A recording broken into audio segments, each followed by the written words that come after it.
Welcome to this explainer on the new 2700 UCAT reality, and more importantly, how your scores directly influence your university choices. If you're a focused learner gearing out for medical or dental school for 2026 entry, you already know the ground rules have completely changed. And honestly, it's totally valid to feel a bit stressed about these shifting goalposts. You've probably had a few sleepless nights wondering if your prep is still on track. But here is the ultimate secret. Understanding this new 2700-point reality isn't just about obsessing over a number. It's literally the master key to strategic university selection. So let's dive in and answer the biggest question on your mind right now. What actually makes a good UCAT score today? And how do universities use that exact number to either open their doors for you or close them? Okay, let's dive right into this.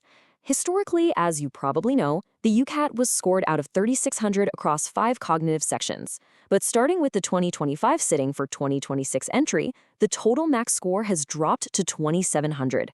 The exam now only features 3 cognitive subtests: verbal reasoning, decision-making, and quantitative reasoning, with each of those being scored from 300 to 900. Now, alongside this, you do still have the situational judgment test, but that's reported totally separately as a band. So that massive 3,600 number everyone used to chase, it has fundamentally shrunk. So why did the UCAT consortium decide to make such a massive change? Well, the biggest shift is the complete removal of the abstract reasoning section. And let's be honest, while some well-prepared candidates absolutely loved it, and sure, we might miss trying to spot those invisible patterns and random shapes, the research was pretty clear.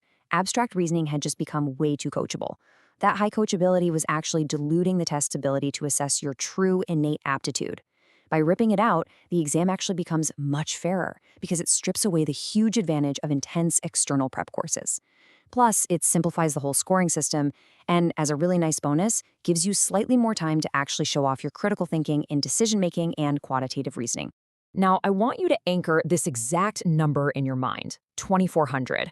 On this brand new 2,700 scale, a total score of around 2,400, which, if you do the math, averages out to roughly 800 per subtest, is the new baseline for a broadly competitive application across most courses. If you're hitting around that 2,400 mark, you're putting yourself in a very, very solid position. Anything above 2,500 is considered strong, and hitting above 2,600, that's truly exceptional. But keep in mind, a single national average doesn't tell the whole story.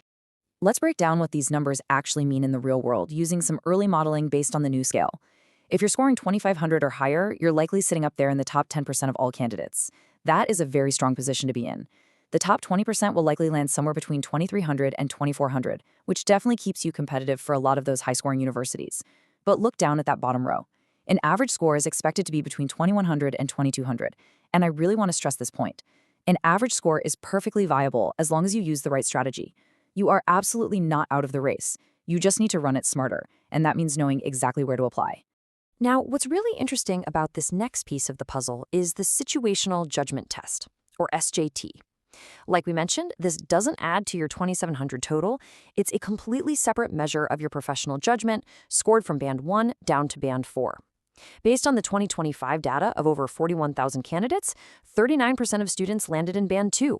That's the most common outcome by far, and the great news is it's highly competitive at pretty much all UK medical and dental schools.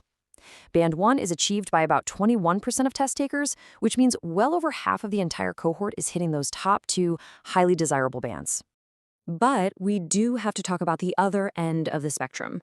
Band 3, sitting at 29%, is generally accepted at most universities, though it might reduce your edge at places that heavily emphasize professional judgment, like Manchester, for instance, which explicitly excludes it. Then there's Band 4, making up about 10% of candidates. I have to deliver the harsh but completely necessary truth here. Band 4 is a major red flag. For quite a few universities, pulling a Band 4 leads to an automatic rejection, literally regardless of how incredibly high your cognitive score out of 2,700 might be. If you're in that group, it requires some very careful application strategy. So after staring at all these percentiles and bands, you're probably asking yourself right now, okay, what if I get a 2150? An average score. Are my dreams of being a doctor or a dentist ruined? Absolutely not. There is literally no such thing as a pass or fail when it comes to the UCAT. A lower score is not the end of the road. It just means you have to pivot. You see, the secret to success doesn't lie solely in those 3 hours you spend taking the exam. It lies in the smart, strategic university choices you make in the weeks after you get your results. Which brings us to the now what of our journey together, how universities actually use these scores to select you. They generally fall into three distinct camps. First up, strict cutoffs. This is brutal but simple. If their threshold is 2450 and you have 2440, your application goes no further. Done. Second, we have points-based systems.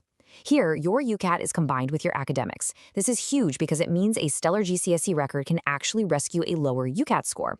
And finally, some use shortlisting weight, where the UCAT is heavily relied upon to select for interviews, but it might actually matter a lot less once you're physically sitting in the interview room.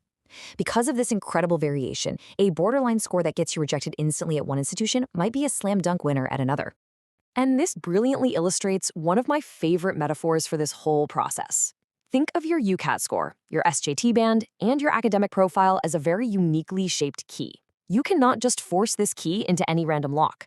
You have to find the specific university lock that was designed for your exact shape. Applying blindly to the most UCAT competitive institutions when your score is just average, that's only going to lead to a fast rejection. Strategic matching is the absolute secret to generating offers. Let's move on and see how this builds into an actual actionable playbook for you on results day. Step 1. Identify your percentile ranking. Actually, scratch that. Don't just look at the raw number out of 2,700. You need to look at exactly where you stand in the pack. Step 2. Compare that percentile to historical university cutoffs. Step 3. Evaluate your academic profile alongside your UCAT. Ask yourself, do my grades lift my score up in a points-based system?